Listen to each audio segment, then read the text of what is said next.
And I think it's an important thing to point out, though, because a lot of times you see people attempt to take control of their emotion and therefore their behavior because they're running the pattern is, if I could not feel this way, then I wouldn't have this problematic base response, right? And so then we so many times and almost all the time unsuccessfully try to change the emotion. The emotion doesn't go away, and you end up in the base response at some point anyway, because the whole thing, you run out of room.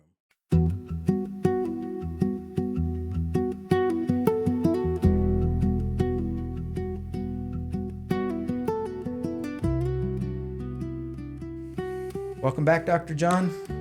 Thank you, Dean. It's good to be here. Thanks, everybody, for tuning in to watch. Yeah, we're really happy that you're joining us today. Last episode, we talked about thoughts and how our thoughts intersect with how we feel and how we behave. And today we want to kind of look at it from a different angle. We're going to look more at the feeling or the emotion side of the picture and talk a little bit about a framework of how to think about how our emotions, how we respond and how we interact with how we feel. And then at the end, we'll provide maybe some tips on how to manage those big emotions that sometimes lead us into trouble. Yeah, so this is something that you and I talk about a lot. Maybe you could just give us a framework for, or kind of lay out what you think the problem is when it comes to emotions and how they interact with thoughts, and where you see people kind of commonly stumble, and what you think kind of the problem is there. Yeah, that's a kind of a complicated thing to think about, but I think at the base level, it's a little bit of a confusion between what I'm feeling and what I'm thinking or what is true, right? Like oftentimes when we experience something in our environment, we have a certain automatic feeling about that. And if we're not evaluating that feeling and making an action choice or choosing the kind of response that we value or want in that situation, then we'll usually act strictly out of how we feel. And it can be a pretty automatic and what I would call a base or immediate reaction. So an example of that might be, someone cuts in front of me at the grocery store. I think they're a jerk, and I get angry at them. Now, if there's a certain level of intensity to that emotion, I may just react, whatever, that kind of conditioned response would be maybe cuss them out, yell at them, get in their face or whatever. But if kindness, let's say, is a virtue or value that I uphold, then that reaction would be in opposition to that. So I can choose grace, I can choose forgiveness, I can choose to let it go. There's a lot of choices that I can choose to confront in a kind way. So there's a lot of choices I can make in that situation. But if I simply react how I feel, I'm probably going to react in a way or act out in a way that's not congruent or in line with what's important to me, and also that optimizes outcome in the situation. Yeah. So do you think then that is it the emotions that are the problem in those kind of situations, or is the problem something different? No, I don't think emotions are ever the problem, because they're simply an indicator. And but oftentimes it's the emotions that create and drive the energy of our reaction.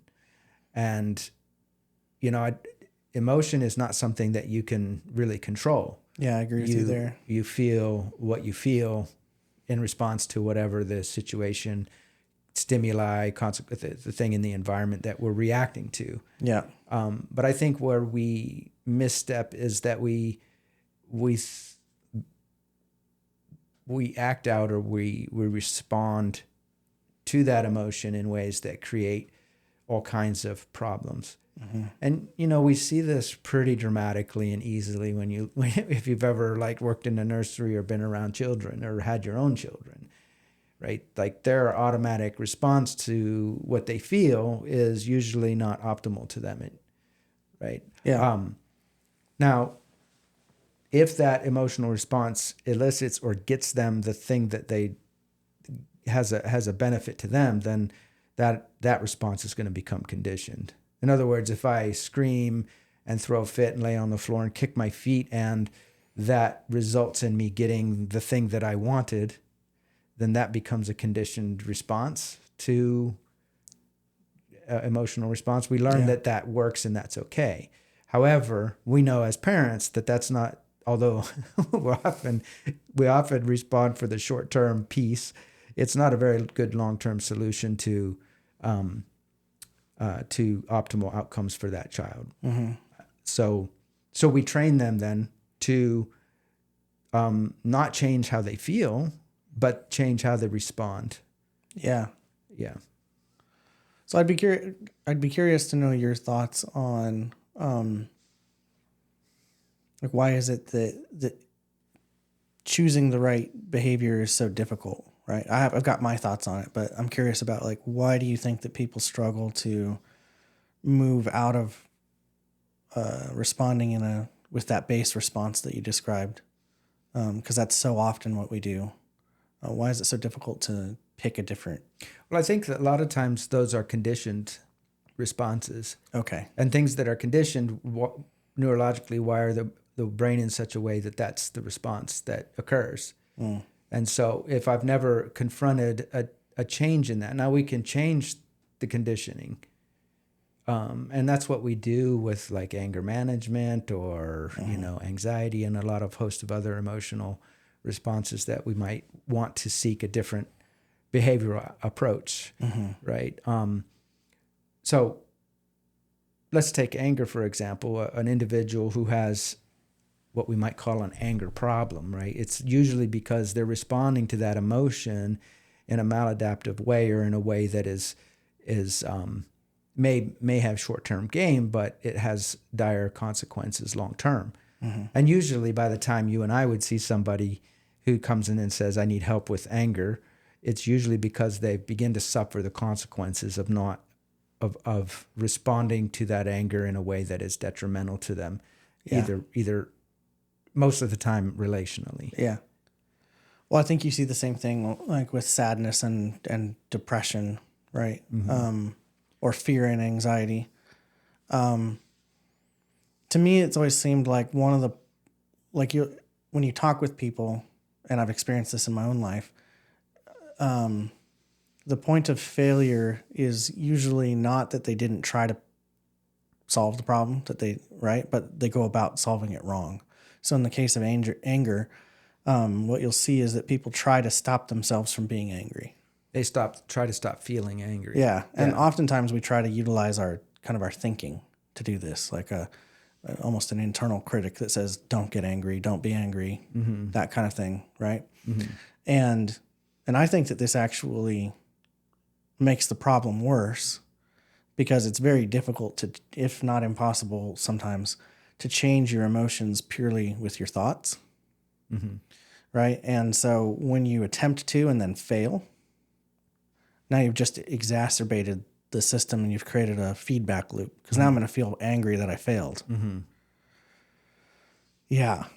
Yeah. Although I think our thoughts do have an impact on the emotion. At least they inform the emotion that's elicited. Yeah, I agree. Yeah. But as far as once the emotion is elicited, telling someone don't feel that way or believe this way or think this way, that's not going to mitigate the emotion much. Yeah. And I think it's an important thing to point out, though, because a lot of times you see people attempt to take control of their emotion and therefore their behavior because they're running the pattern is, if I could not feel this way, then I wouldn't have this problematic base response, right? And so then we so many times and almost all the time unsuccessfully try to change the emotion. The emotion doesn't go away. And you end up in the base response at some point anyway, because the whole thing, you run out of room, right? The fuse blows or whatever. And so I always like to try and talk about it with people.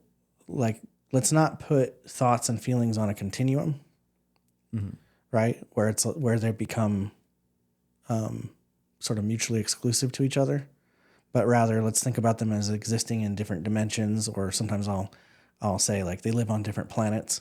And so the idea there is that you're not going to be able to have this either or operation going on in you where it's like, okay, I'll move out of my emotion into my thought, and then I won't have the emotion anymore, and now the problem's fixed. Mm-hmm. Yeah, I think that the cycle is that if we're having a feeling about something, that it's going to change the thought, right? Like it often informs the way we think about something, and so it's not a good interpreter, Yeah, of the situation, right? Yeah. And then the thought is going to be, it's going to induce other emotions or intensify the emotion. Does it? Yeah. Yeah. And that's, I think, is that back and forth, calling to each other. Yeah. Yeah. Yeah. Mm-hmm. But I think the way out of that whole thing, whether it's anger, whether it's sadness, whatever the difficult emotion that is producing this problematic base response, right, the way out of it is through allowing space for the feelings to exist, and then examining any related thoughts and kind of assessing them about whether or not they're true. Right? And then from there, you can move towards picking a behavior. And ideally, that would be like driven by some values. So like you brought up the example of being angry when somebody cut you off in the grocery store. Right? So I never get angry. yeah. So there you can see that, but you said like, well, I have a value of like getting along with people or expressing kindness or whatever, right? And so in that moment, if you can identify some thoughts that are going on, right? So a common one would be like, oh, he did that on purpose. He cut me off on purpose, right? It's like, well, that might not be true. And so if you can examine that, give yourself enough pause, then it's like, well, what do I want to do about this situation? Right. Yeah. I think there's a point that there's a trajectory of emotion, because I think emotions, they tend to happen sort of like if you looked at a waveform, right? Where they increase in intensity, they reach a peak, and then they begin to diminish. I think that there's a threshold of optimal choice making, right? Because I think that once your emotions reach a certain level of intensity, then you're purely reactive to the emotion. And so that intervention, that thought intervention, either has to come before or after that threshold is breached. In other words, either before you reach that level of intensity or after that intensity diminishes some. Yeah. I think that emotions, that waveform functions similar to, not exactly the same, but it's very similar to how thoughts function. And so the more that you focus on not having the emotion, the more you'll have it. Just like the more you focus on not having a thought, the more you'll have it. And so the classic kind of example of this is if I tell you, do not think about a big white bear for a minute, don't think about one. Yeah, right. And I really need you to try hard not to think about a big white bear. Yeah, you're not going to be successful. Right. Right. And so part of the reason why you're not successful there is because you're exerting energy trying to avoid the thing. So all of your attentional focus is actually on the thing that you're not wanting. And so that's why... And emotions work the exact same way. Emotions work the same way. So if I'm... Like, this is one of the reasons why... this is a part of what happens during panic attacks. Yes. Right. So the anxiety of whatever is building, and I feel it building, and I don't want to have a panic attack, and so I focus on it and I try and stop it. Yeah, because you're afraid of having a panic attack, so you're hyper focused on the panic attack, which makes you have a panic attack. Yep. And so it builds and builds and builds and builds.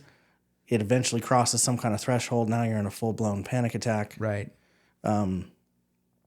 So we can see there that trying to control the anxiety is a failing strategy. So we need a different one, right? And so that looks like noticing that you're feeling some anxiety or some fear, right? Or maybe you even call it panic. I'm feeling a little bit of panic. And allowing there to be space for that, but not trying to come in and stop it, because that's just going to build it up. Yeah. So instead I need to move to move in a different direction. And I think that one of the easiest ways to do that is to pick values-driven behavior, right? Yeah, that does bring up kind of one of the ways in which many people handle difficult emotions. And part of that is socially conditioned, part of it is genetics, part of it is personality. But there are people who respond to those emotional intensity by diverting their attention away from it. You know, and we might call that, you know, stuffing your emotions would have been the classic kind of way of saying that, right? Yeah.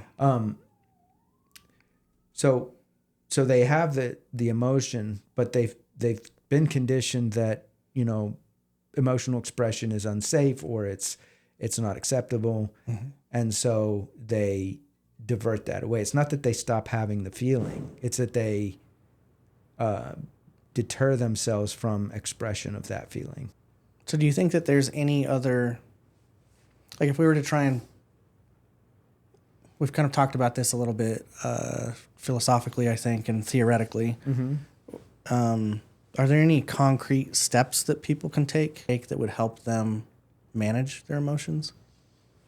Yeah, I don't know that manage your emotions is the right way of looking at it. I think managing your response to emotions is kind of what I would want to help people do, because emotions happen. You know, we're not trying to stop ourselves from feeling. We're just trying to respond to those in an adaptive way, right? So it does take some examination of, you know, where that feeling is, but I don't think that happens in the moment. You know, in the moment, what we would probably want to help people do is to begin to recondition how they respond to certain emotions. So let's go back to anger for an example. If the conditioned response to somebody's anger out of, you know, injustice or frustration or whatever environmental thing elicits that feeling, if that conditioned response is to, let's say, yell, scream, raise your voice, punch things, you know, walls or doors or whatever, throw things, you know, kind of act it out in that physiological way, that physiological expression. That can be unconditioned, and you can relearn a new response to the same feeling. It's not that the feeling changes. It's that now you're changing your response. You're going to change how you've been conditioned to respond. And I think there's a few things that have to happen in the process of reconditioning or relearning a new response to something maybe that you've been feeling. Right. So one of the things is to accept the emotion, is to just allow it to be in its own space, to accept that it's how you feel. Yeah. And to realize that feeling, that often wants a response, that we can choose how to respond to that feeling. And it's learning also that if we do nothing, that feeling will diminish. That time alone will begin to diminish the intensity of that feeling. Now we can reignite the intensity if we continue to ruminate and escalate the cues that bring that emotion on. But that emotion will diminish with time. And I think that that's an important piece to highlight there, because I think a lot of people have a difficult time believing that they fear that that's not going to be true, that the emotion is just going to build and build and build and build. And the example that I always provide is like, if you've ever been in a situation where something made you upset and you just let yourself cry, like you felt like crying and you just let yourself cry, eventually you reach that point of kind of being all cried out, right? And if you talk to people when they've reached that point, right, what they'll describe is that I reached something that felt kind of like calm and without emotion, right? And so you can see, I think most people have had this experience at some point in their life. And you can see in those, like it's a good illustrator of how your emotion will build, right? And then it'll peak and then it'll come back down, right? And this is true of all emotions. Good ones, or not good ones, but pleasant emotions and unpleasant emotions. Yeah. Right. It's like, because I think most people have had the experience of like, I'm having so much fun, I just want to hold on to this feeling, but it's like, you can't. Yeah. It comes down. Yeah. So you were asking kind of how we respond to that. And I think that is the first one is acceptance. We accept the emotion. Yeah. We don't try to push it away. We don't try to repress it. We don't try to act out in response to it. We just allow it and acknowledge its existence. And then I think we want to start asking ourselves, what is this emotion trying to tell me? Right? Like, if I'm angry, what is that anger? What is it communicating to me about what's going on in my world? What is this sadness? What is it saying to me about what's going on in my world? What is this disappointment? What is this confusion? What is this, overwhelmed feeling? Whatever that is, what is it telling me? Rather than trying to avoid it or react to it, we simply invite it in, accept its existence, and create a space for it to exist. Yeah, it sounds a lot like something that I'll talk about with people a lot, which is your emotions are useful as information, right? And that's probably the best way to understand them, is that it's giving you some information about what's going on, but they're totally rubbish at telling you what to do. Right.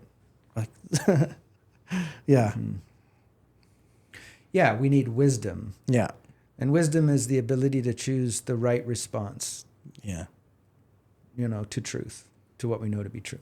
And then we can evaluate. Once we can evaluate what is this emotion saying to me, right? We can determine whether it's congruent with truth. And we talked about that kind of in our last episode when we were talking about thoughts, the importance of living our lives congruent with truth, right? Because it's usually the lies that cause us these maladaptive emotional responses that tend to deteriorate all kinds of factors in our world, leading to the difficulty in expanding our life. And so I think that's a second important step, is to recognize that we do have a choice, and that choice is to evaluate the congruence of what I'm feeling with truth. I think that's kind of the key. The recognizing that I have a choice is the key moment here. Yeah. But it requires you all those previous steps, right? Yeah. It requires you being able to accept emotion. It requires you to be able to not react in a base way or in your first instinct, let's say, and then to evaluate what this emotion is communicating to me. And then you can finally decide, once you're aware of what this emotion is in response to, you can choose what you're going to do about it. Yeah. You can choose to act in congruence with it or align with the emotion, or you can act in opposition to the emotion. Yeah. So I'd be curious, like, if you have any differences in this, but usually how I'll try to help people think about it, and how I've tried to get myself to think about it in my own life, is to first notice what it is that I'm feeling, right? And you kind of there's a little bit of a practice to that. But it is something that if you can have just a moment of self-reflection or awareness in whatever the tough time is, whether it's a situation that's making you angry, or whether it's something that's making you feel sad or anxious or whatever, right? If you can have just a short moment of reflection where you catch it, right? And a good way of doing that is to start to learn where you feel certain emotions in your body. And if you can become aware of those sensations, then you can you have this small moment or this window of opportunity to pause, right? And now is where you can think, and you can start to think, and this is where I think you get to make that choice. How do I need to act right now, right? And I think a lot of times something that kind of comes in as a block to that is we have a lot of thoughts. And this is where examining those thoughts to see if they're true is really of a lot of value, right? So again, in the grocery store example, right? It may not be the case that that person meant to cut you off. They might not have seen you, right? And so when we can examine those thoughts and then remove that kind of instantaneous interjection, right, that then sends us back to our feelings. Yeah. Now, instead, what I've done is I've freed myself up to kind of say, how do I need to act to this, right, coming from my values. Yeah. One of the dangers is that emotions always tell you that you're right. Yeah. Yeah. Yeah.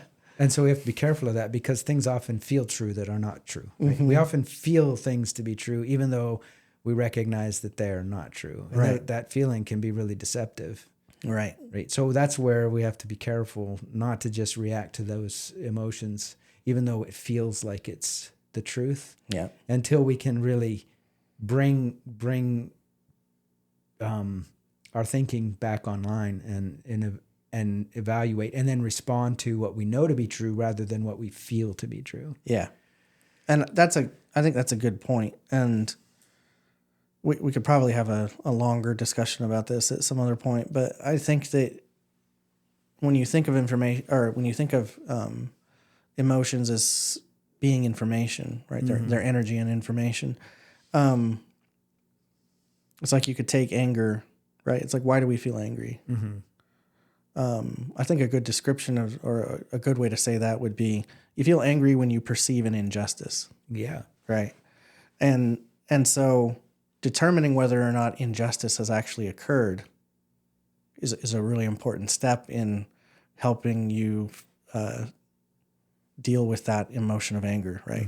And so if you look at the situation and you say, wait a minute, injustice hasn't actually occurred here, it's very likely that your anger is going to go away. And if it has, now's where you get to make a choice about how you respond to it. Yeah. It's not trying to get rid of anger. Exactly. I mean, anger is a very useful emotion, and in a lot of circumstances, it's the correct emotion. It's the congruent emotion, but it's the choice of how we respond to that anger that really matters. Yeah. Right. I recall there was this thing that happened several years ago, in which a friend. It had come back to me that they had said something about me that was uncharitable and not true. And, my automatic reaction was to assign this intent of, malfeasance, and then to be, this is unjust. And my natural feeling was anger. But I know, and so out of my anger, I wanted to rush to their home and knock on the door and confront them and, get my justice. Fortunately, I have a lot of other good friends in my life too. And so after communicating with them, their wisdom prevailed, and they were like, why don't you sleep on it first? Right. And then make a decision about what the right course of action is. Well, the reality is that it was an injustice and it was an offense against me, and anger was the appropriate response. It was okay that I felt angry about that. But then as I thought about it and prayed about it and talked to some friends about it, it seemed that a confrontation probably was the consequence of a confrontation, though it might correct that particular injustice, may have had a detrimental consequence on the future of the relationship. And I then was able to make a value choice rather than an emotional choice, that I valued the future of our relationship more than being right and having justice. And so then I was able to choose behaviors that were contrary or in opposition to what I felt. And once I made those choices, then that feeling significantly diminished. And it wasn't that, if you think back on it, that you don't remember that sense of injustice. Mm-hmm. But there's freedom in being able to make choices that align with your character and your values that are oftentimes in opposition to what you feel emotionally. It sounds so simple. It's a very difficult thing, I think, to practice, but it is something that you can begin to gain mastery in. Yeah, but it's not an ignoring, of the emotion or a Dismissal of it. Mm-hmm. It's actually the opposite. It's an acceptance of it as a reaction to the thing that happened. And we're talking a lot about anger, but this is true of all the other emotions too. Well, something that comes up to me is like, I actually think that when you create the space for it, you provide the opportunity for you to, maybe I would even call it honoring the emotion, right? And I think that's a really important piece of a lot of different relationships. Mm-hmm. Because if something that you've done has caused me to feel a certain way, right? Or I feel a certain way in response to something that you've done. If we're friends, right? You probably want to know. Or maybe not, but it might be useful for me to share that information, right? So if you've done something that offended me or that I felt offended by, mm-hmm. me being able to notice that emotion and then pick my values-driven response to it, which is like, well, instead of yelling at Dean, I'm gonna say, hey, could we go to coffee? I've got something that I got to talk to you about, mm-hmm. right? So now I'm dealing with it in a way that, kind of regardless of the outcome, I can walk away from that event not feeling ashamed, not feeling like I did something wrong because I was in control of it and I made that behavioral move from my values, right? So everything lined up. Yeah. It doesn't mean that I'm going to get the outcome that I want, but it does mean that I conducted myself in a way that I'm not going to feel upset about, and it's because I was in control of it rather than being out of control and just acting out of that base response. Yeah. One of the benefits of being able to make value choices in response to our emotions is that we are a lot less susceptible to individuals who are manipulative. Mm-hmm. We're much less likely to be, or less prone to be able to be manipulated by malfeasant individuals if we're able to evaluate, understand our emotions, and choose our responses. Because one of the things that people who are looking to manipulate are relying on is that they're going to be able to trigger your base response. Yeah, that's the game they play. Yeah. Yeah. And that may be another conversation, but yeah, that's the game they play for sure. It's important to recognize that there are several factors that contribute to maybe not incongruent or the wrong emotions, but maybe increased intensity of emotion that's out of the usual threshold. And there's also certain disorders, neurological disorders and psychological disorders that create a heightened emotional response to certain things that can be very, very, that make it even more difficult to accomplish what we're suggesting we're able to accomplish.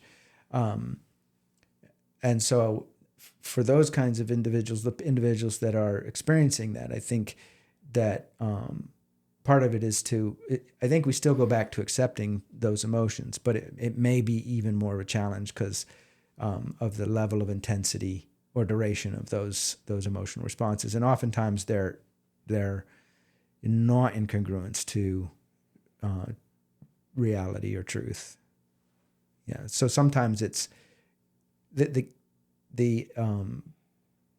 process would still be the same. It's just going to take a little more effort, I would say. So you still need to diminish the intensity of the emotions so that you can evaluate reality. But it may take a little more convincing in certain individuals.